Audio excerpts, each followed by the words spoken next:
dadka isoo wacayo waa idinka mahad celinaya live ayaan ku jira raali iga ahada in yar aad iyo aad ma u mahadsantihiin walaalayaal oo walaalkiin maxamed sheekh ibraahim Kenyaawi oo maanta oo khamiis ah 28 November 2019 idinka soo salaamaya magaalada Nakuru carigan Kenya oo aan goordhow runtii safar dacwa ku imi walaalayaal kilibkan waxaan u duubayaa waxaan arkaa kilib anigu aan lahaa muxaadaro aan jeediyo saacadii xoogaha ah oo runtii gabdho walaala ah aan hor fadhiyay kuna dhiirigelinayay runtii guurka ayaa kilib yar laga soo qaatay muxaadaro saacadii xoogaha ahayd baa laga soo qaatay 5 daqiiqo la dhex keenay social media ilaa uu gaaro Twitterkii oo qofba sidoo doono uu u jiitay marka ugu horeysa Soomaali kilibka ayaa rabaa inaa wuxuu ahaa aan idin sheego kilibka wuxuu ahaa dad walaala ah gabdho Soomaaliyeed qalbigaygu ku weyn qaali ah aan jecelahay ayaa runtii waxaan ku dhiirigelinayay in ay guursadaan inay hooyo noqdaan inay ubad dhalaan ubad barbaariyaan kadib runtii markaan arkay in waqtigooda inta badan ay gelinayaan waxbarasho anigoo ogsoon waxbarashadu inay cibaado tahay gabdhuhu inay waxbartaan ay waajib tahay ayaa laakiin haddana waxaan arkay in waqtigoodii oo dhan cumrigoodii oo dhan ay gelinayaan waxbarashadu ma dhamaato in baa laga qaataa guurka iyo hawlaha kalena waa lagu dhex wadaa waa haddii la rabo yacni sida saxa ah haddii la doonayo gabdhaha xisaabta waa la sheekaystay walaalahay allaha barakeeyo allaha dhowre xisaabta iyo barnaamijkooda nololeed kuma aanay darsanin in ay guursadaan inay ilaa iyo PhD gaaraan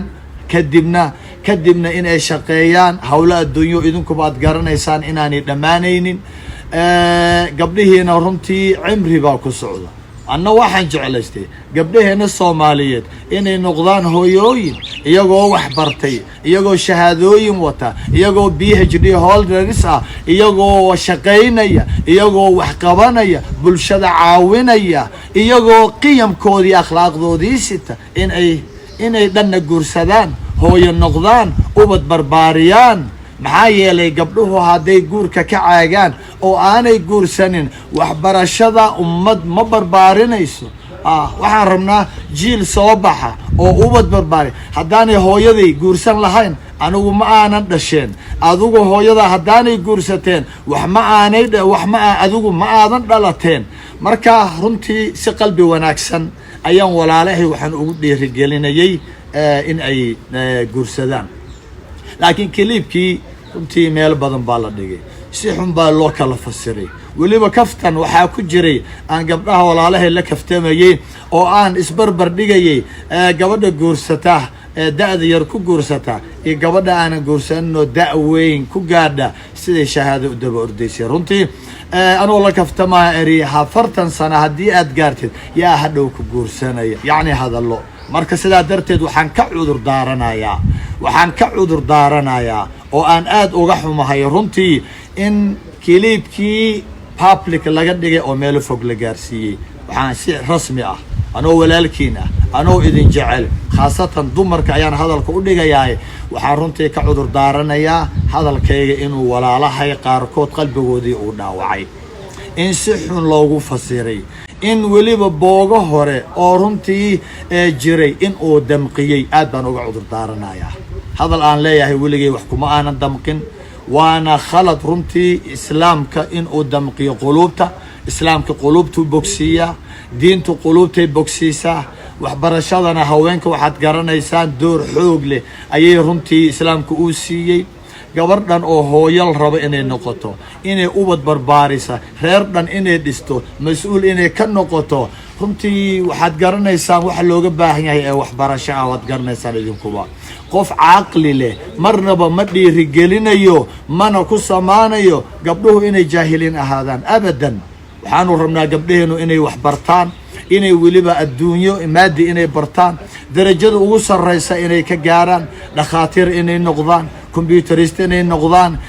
noqdaan nooc walba oo cilmi ah oo ummaddu u baahan tahay inay bartaan waan u baahannahay waanu ku dhiirigelinaynaa waanu u garab taagannahay xaggii diinta inay xoojiyaan marnaba lagama yaabo in gabdhaha haweenkeena Soomaaliyeed khaas ahaan ee luqadooda aan ku hadlayo in aan lid ku ahay marnaba sida hadda kaliijada la wareejinaya dadka ay u tusaayaan laakiin waxaan idin kaga digayaa Soomaali waxaan idin kaga digayaa dhaxdeena in laga faa'iideysto waxaan arkaa gacmo aanan khayr wadin qulub aanan wanaagsanayn ayaan arkaa in ay wixii bumbuuninayaan waliba aflagaadi iyo caay fara badan khalad lagu masax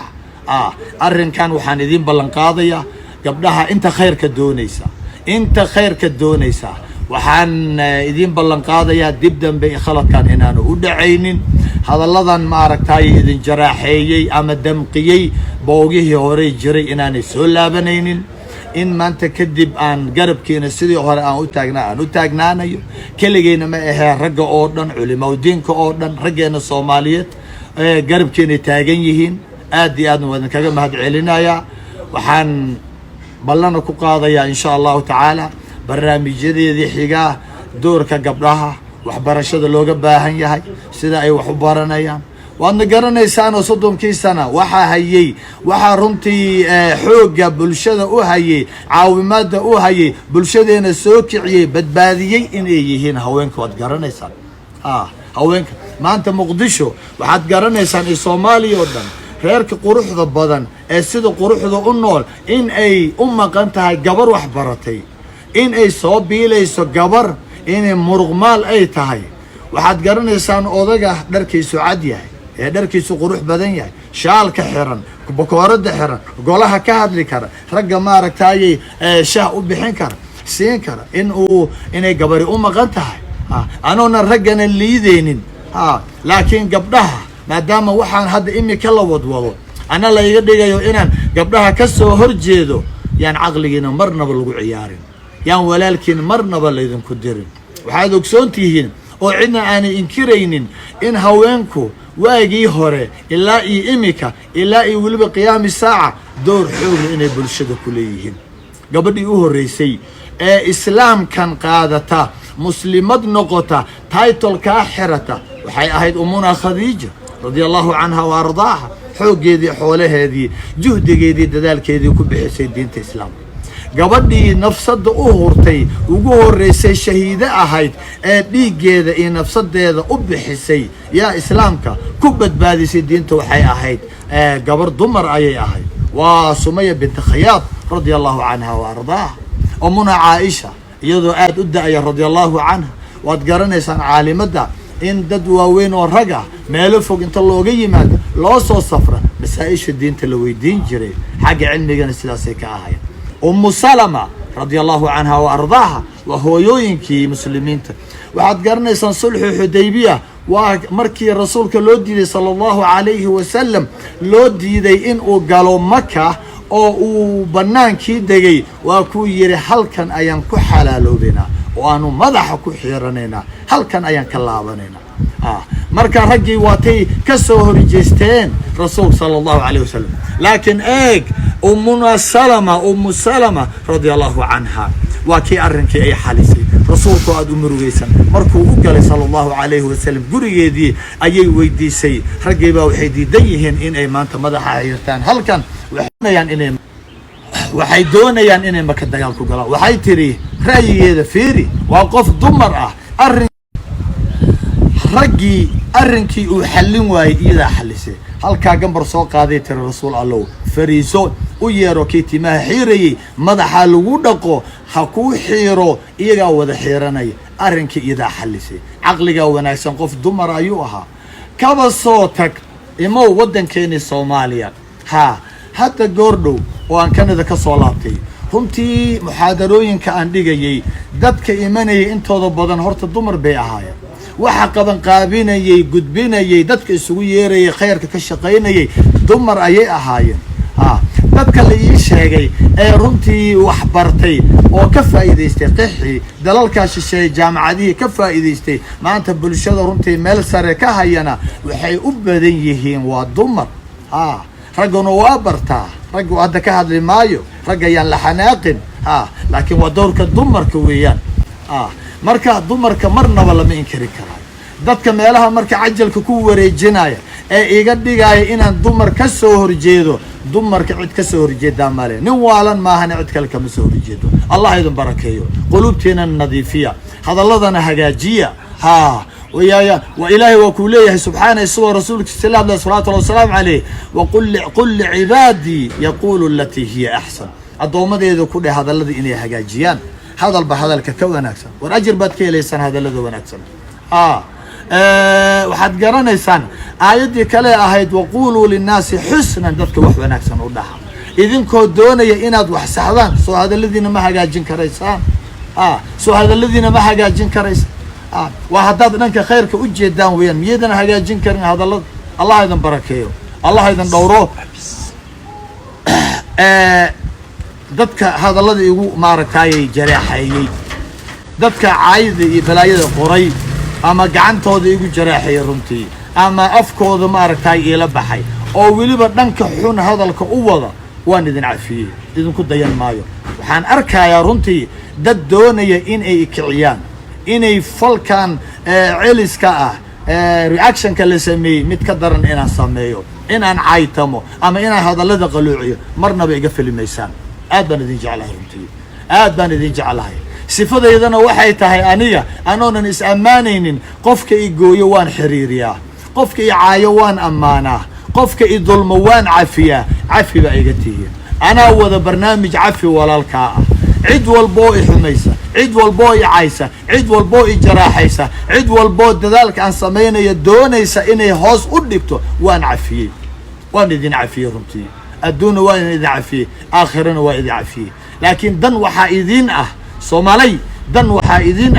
in aad hadalladiina hagaajisaan maxaa yeelay hadal walbo aad dhehaysid halkaas laga saaran yahay waxaana la rabaa wax hadaad aragtaan intaydan public u dhigin intayda shayaadiin u hor dhigin waxaa laga rabaa oo si walba ay u kala jijiitaan dad aan khayr doonaynin oo aad garanaysaan dadkii la dagaalamay diinta dadkii rasuulka la dagaalamay mar walba ummadan dad shar badan baa ku jire intaad dhex dhigi lahaydeen social media waxaan ahay walaalkii ood garanaysaa facebookayga lambaradeyda meeshay ku yaalan in aad hadaad u socotaan khayr inaad ila soo xiriirtaan aad baan u jeclaan lahaa الله يدن بركيه وحول بودع وان إذن عفيي بان إذن عفيي كان هاري مايو خير كي أنا ولي كهاري مايو مال والبا إنا لا استاغرونتي وناقا دمركو أيليهين إني وحبرشاد ودماركا أن كل رجليو إني مال ساري كجاران درجوين كي بان إذن سلام يا محاضروين كلا أو موقال أن وصوت بودوانا بإذن الله تعالى الله يدن بركيه عفي ورالكا si aad ugu xunaato taabo subscribe iyo